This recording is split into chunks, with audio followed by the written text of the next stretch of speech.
Ayan, good morning mga kamimal labs. Ayan, nandito po kami sa sementeryo, no? Kung saan po ililibing po si Lola. Ayan, dito po kami ngayon mga kamimal labs. Sinorbe po namin yung sementeryo kung saan po si Lola Gloria po ilagay. Ayan, so maganda po yung lugar, no mga kamimal labs. Maganda po kasi private cemetery po to mga kamimalabs eh. So ayos, walang problema po, no. Okay po yung lugar po mga kamimalabs. So ayan, tingnan po natin mga kamimalabs.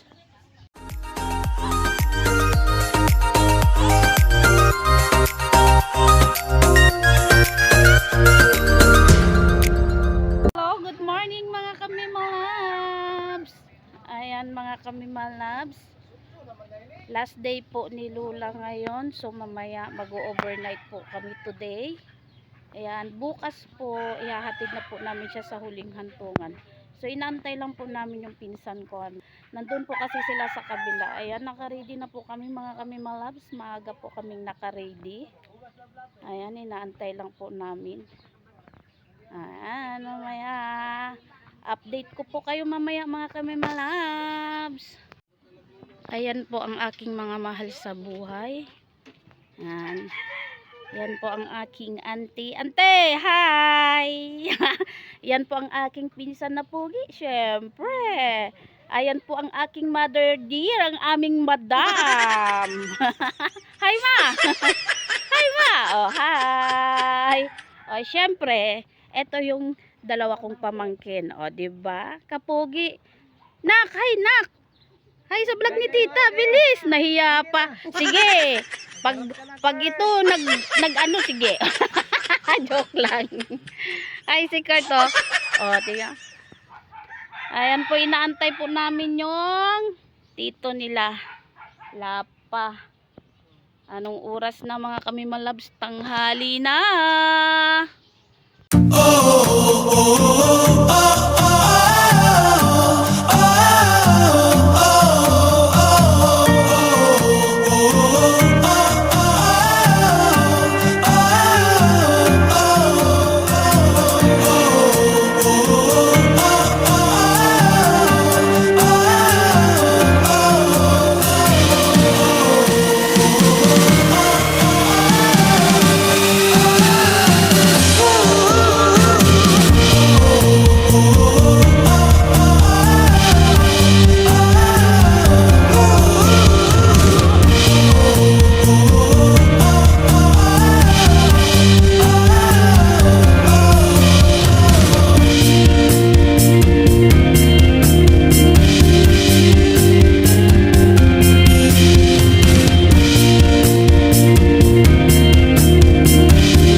Ah? Ay, andun lang, ibalik.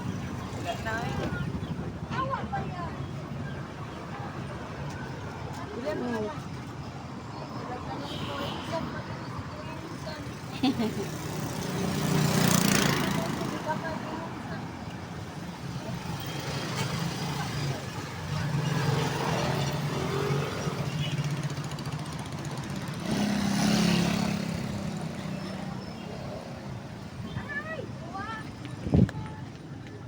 So ayan mga kami malab, suminto po kami saglit kasi bumili po ng mauulam yung pinsan ko po na si Bernie. Bali inutusan po siya ni Auntie Lucy at saka ni Mama na bumili po ng isda para dadalhin po namin sa Lagaw para po may maluluto po kaming ulam. So bali ulam po namin yan lahat no mga kami malabs kasi hindi po kami kumakain ng baboy. Si mama ko po hindi kakain ng baboy. Si auntie ko po na kapatid ng papa ko hindi rin kumakain ng baboy.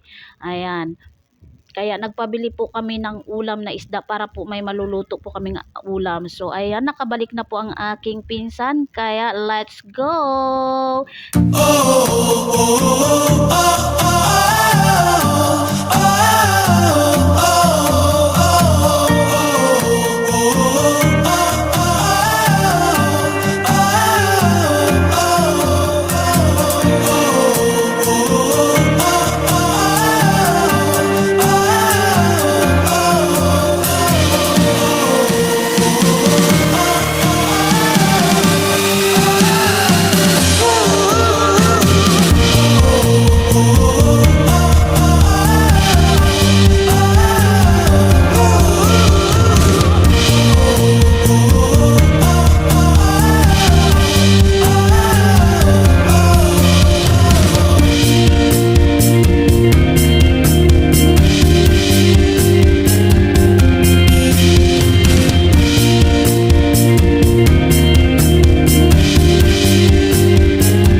Ayan, good morning mga kamimalabs.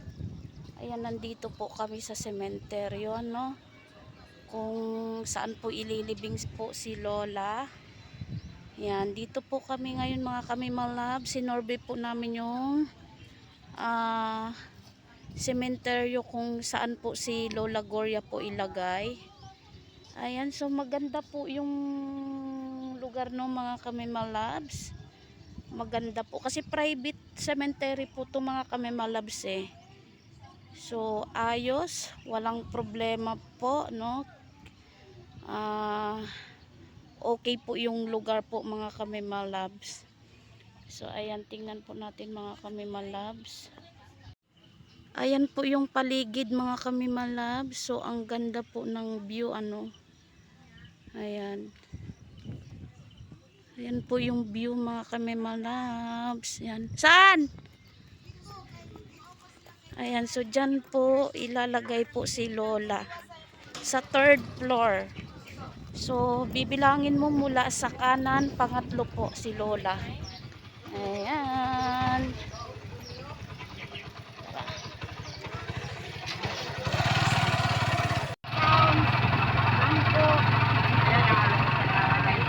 Ayan po mga kamimalabs. So, okay po yung lugar po mga kamimalabs. Ayan, diba? Wala, dili na kita mag.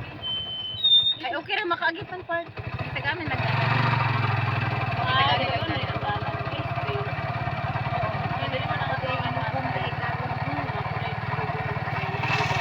So, ayan mga kamimalabs, dadaanan lang po namin yung puntod ng nung tatay po sa isa po sa mga kaibigan po namin. Bali tatay po nila. Ayan pong lalaki ang aking pinsan pong pogi, si Bernie, anak po ni Auntie Losie.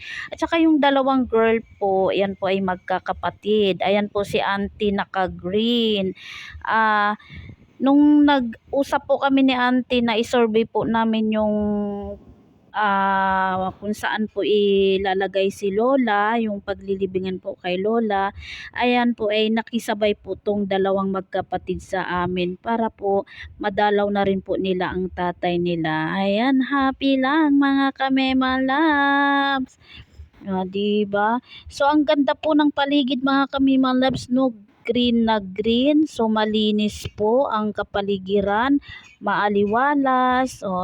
Pwede rin pong mag-picnic dito. Halimbawa, may mga kamag-anak po na nakahimlay dito. Pwede pong pag dumalaw po, pwede pong mag-picnic dito kahit po maghapon. O diba, ayos mga kamimalabs. So, okay na okay po yung panibagong forever pong tahanan ni Lola Gloria. So, napakalinis mga kamimalabs, gaya ng sabi ko, ayos na ayos po. So, matatanggal po stress mo dito. Ayan po si Auntie. Buti na lang nakikisama yung panahon mga kamimalabs. So, sakto lang, hindi po mainit. At higit sa lahat, buti na lang at hindi umulan. Ayan, ginawa pang photographer si insan ko. Ay, ang cute naman. O, di ba happy lang mga kamimalabs? Ayan po ang aking auntie. Kahit gaano kadami ang problema, always happy lang. Yan po ang nag-iisang auntie kong bibong-bibo. Masarap pong kasama. Wala kang ibang gawin kundi tatawa ng tatawa. Love you, auntie. Ayan mga kamimalas, o di ba? Ang aliwalas po ng panahon. So nakikisama po yung panahon. Sa mga huling sandali po, mga ilang oras na lang po ang aantayin namin. Ayan. Maya-maya po ay ihahatid na po namin si Lola sa forever po niyang tahanan. Ayan, mga kamimalabs, tingin-tingin lang po kayo dyan mga kamimalabs. Ito po ay private cemetery, o 'di ba? Ang ganda po nung paglalagyan po ng lola ko, yung bago po niyang tahanan, yung forever po niyang tahanan is napakaganda po, 'di ba? Sulit na sulit po yung dito, sakripisyo. O 'di ba? Wala po akong masasabi mga kamemalabs. Nagkukulitan muna kami dito. Hi! Kukulitan muna. Ay, ang dalawang girl, magkapatid po yan. Di ba? Di ba, mga kamimalab, sapi lang. Di ba, sige. Bira.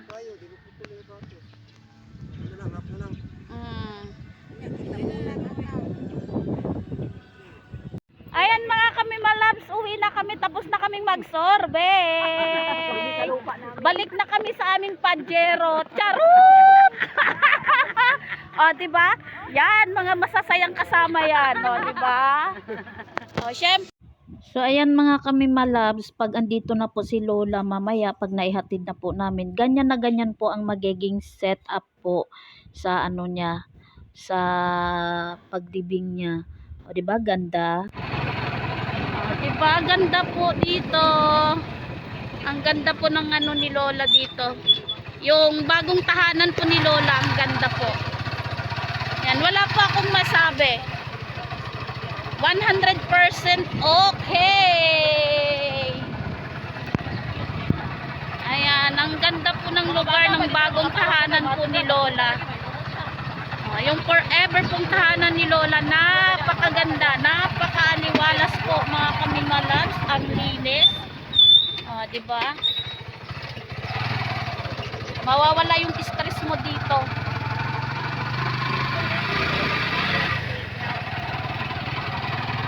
Diba? Ganda-ganda po mga kamimalabs.